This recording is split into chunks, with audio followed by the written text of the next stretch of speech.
All right, guys, so let's talk fat loss. I get this question all the time.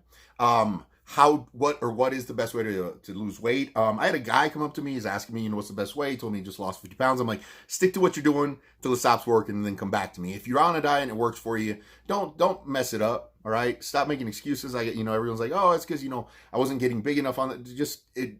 Give it patience, because that's the big thing. I told him, like, how long did it take you to get obese? And he's like, this long. And I'm like, so you've lost 50 pounds in a year. That's awesome. Congratulate yourself. Keep doing it. But main thing that I can tell you is you have to look. Here's the problem: is a lot of people, when you approach dieting, there's this cookie cutter approach that everyone seems to have to dieting or burning fat, and that's more specifically what I'm talking about is getting rid of body fat. And increasing your health at the same time, because there's two important factors to that. You just don't want to lose fat and make yourself sick.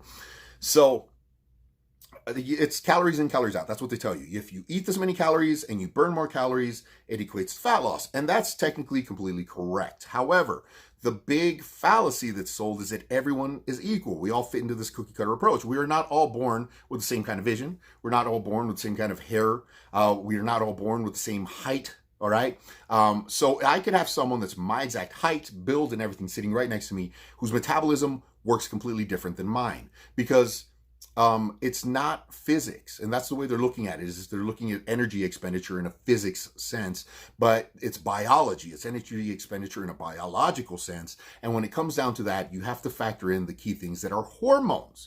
And hormones play huge roles in whether or not you're able to build muscle, lose fat, maintain muscle, so how you feel, whether it's just so many different factors. And the main hormone that is responsible for fat accumulation, because there's only one storage hormone in the entire body, there's only one. It's insulin. It's released by the pancreas, and it causes you to store it. It tells your body, hey, you know what, I've received this is the signal, I'm going to release it, I'm going to grab these nutrients, I'm going to store them. Whatever I can't store within the muscle cells, I am now, through de novo lipogenesis, make into body fat and stores into body fat cells. So the key thing is, in the absence of insulin, there is no storage of body fat. If your insulin is low, okay, the lower the insulin, the more the body's going to say, hey, my insulin is low because I have no blood sugar, no carbohydrates. That's the key thing. I have no carbohydrates. I got to get rid of I got to get rid of the fat then. It's got to go burn fat. So there's three main things you eat. It's carbohydrates, proteins, and fats. There's essential fats, essential proteins. No such thing as an essential carbohydrate. You do not need carbohydrates. Your body, okay, through gluconeogenesis, creates its own sugars. All right. When I say carbohydrates, basically every carbohydrate you eat, doesn't matter what it fucking comes from, turns into glycogen in the body, so that your body can use it for fuel. And it's the go-to for the body. So I tell people, hey, if you're going to go do cardio and you ate a fruit before you went and did cardio, what do you think you're going to burn? You're going to burn the fucking fruit, right? That's what you're burning. So, and the main reason is because that's what your body prefers to use as fuel. It's easier for your body to use that as fuel. It doesn't need to convert it. For your body to use protein as fuel, it first has to break down the protein. So imagine it getting a brick wall, because there's amino acids in the protein. You have to break down a brick wall, then pick the amino acids you want, then grab those amino acids and through gluconeogenesis make sugar. So you're burning 40% of the calories there and you're burning some more calories here just to make the energy. It's a very efficient product. It costs your body a lot. Fats, not so much, but you need fat. Eating fat encourages fat burning. That's the beauty of it. Eating fat does not increase fat storage. Insulin does. Eating fat does not increase insulin, therefore it doesn't increase fat storage. So let's look at a fat cell. This is a fat cell, all right? This is what they kind of look like. They have two entrances, and they have one exit right here, okay? So this is what they look like. They expand. As you get fatter, they expand, and then they can't expand anymore, and it makes a new one, and a new one, and a new one. So as you get fatter, you make more fat cells. And you have them forever, because even if you burnt all the fat within the fat cell, it's still there. The only way to get rid of them is through liposuction. So if that's just the way the body works. It's built thinking caveman days, thinking, you know what?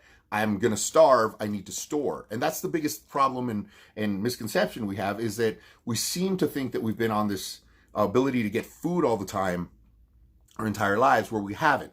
So when you were a caveman and you'd get a lot of food, your body would immediately shoot out that insulin as soon as you were getting the food and tell your body, hey man, store this extra shit, man, because we don't know when we're going to get food again.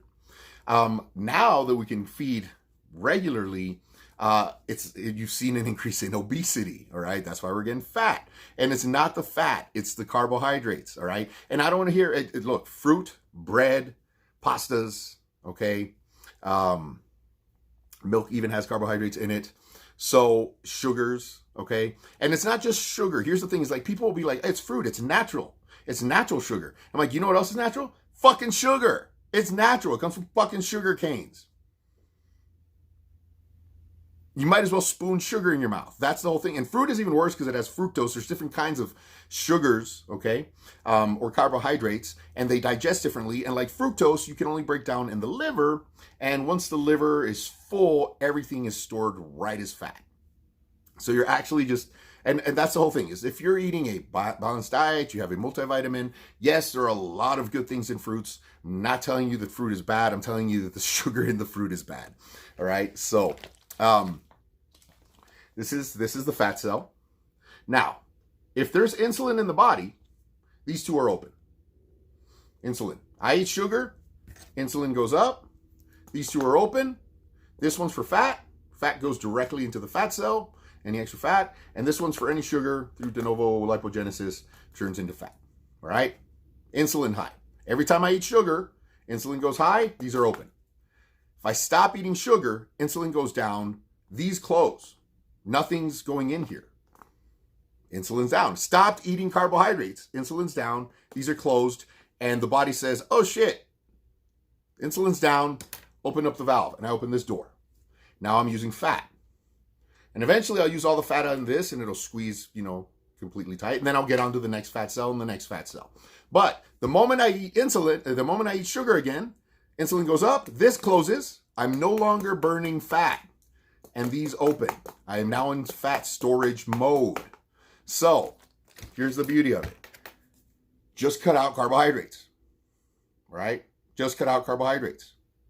Stop eating carbohydrates. This works with fasting diets. This works with the diet I follow, where I prefer to eat every 3 hours. And, they're feedings. Like a lot of times it's just protein shakes.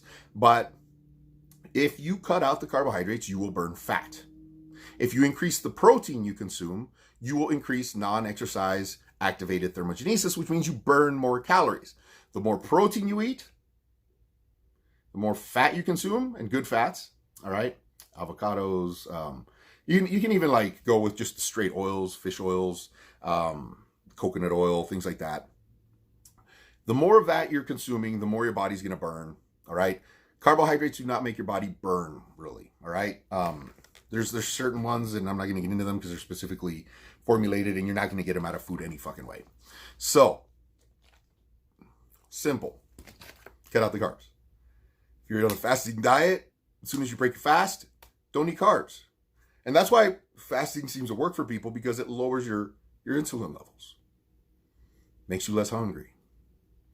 And that's the whole thing, is every time your insulin level goes up because you eat carbohydrates, the moment it goes down, you get hungry. So you eat, and then it goes up, you get hungry, you get hungry, you get hungry. So keeping your insulin level low also prevents you from being very hungry.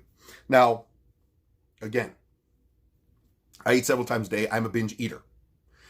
By eating several times a day, or having several feeds a day, I don't binge.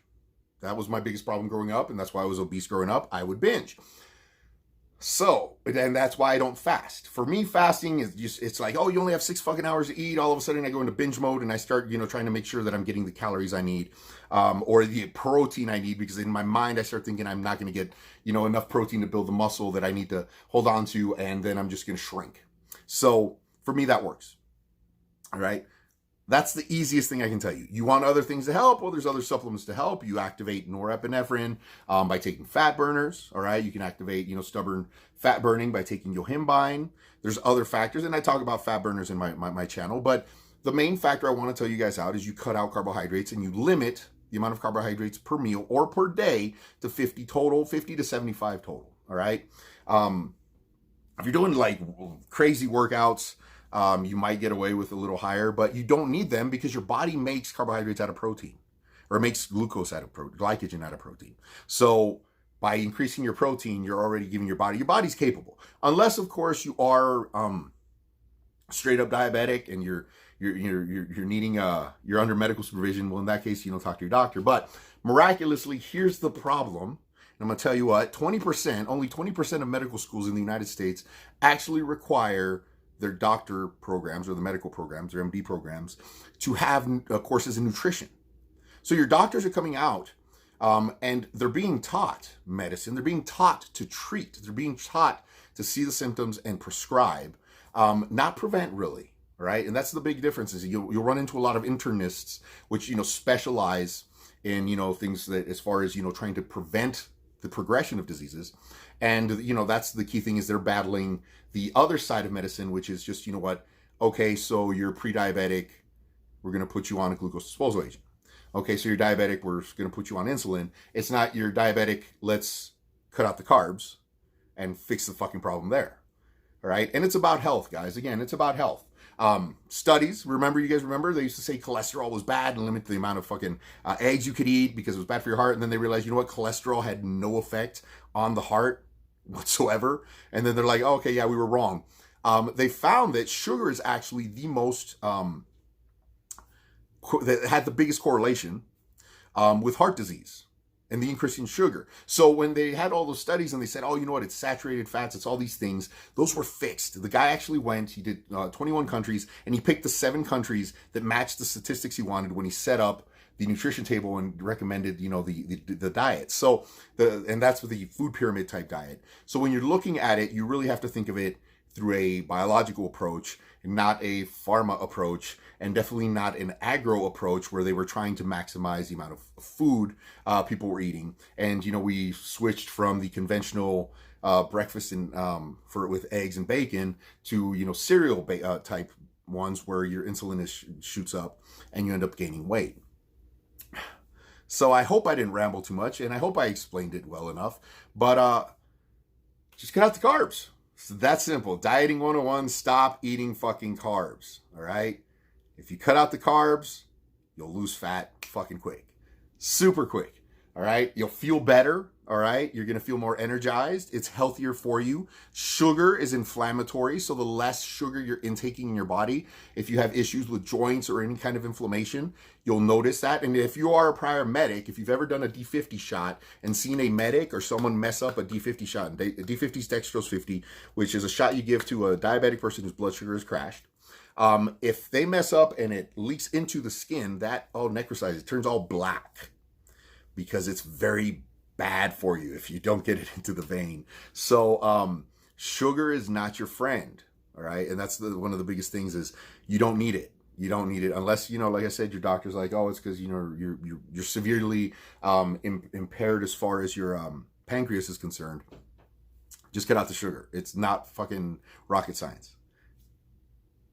That's all I got for you guys. Y'all have a great day. That's my quick how to get rid of fat in a muscle cell. No carbs, low insulin. These are closed. This is open. You're burning fat. All right. Have a great day, guys. I'm out.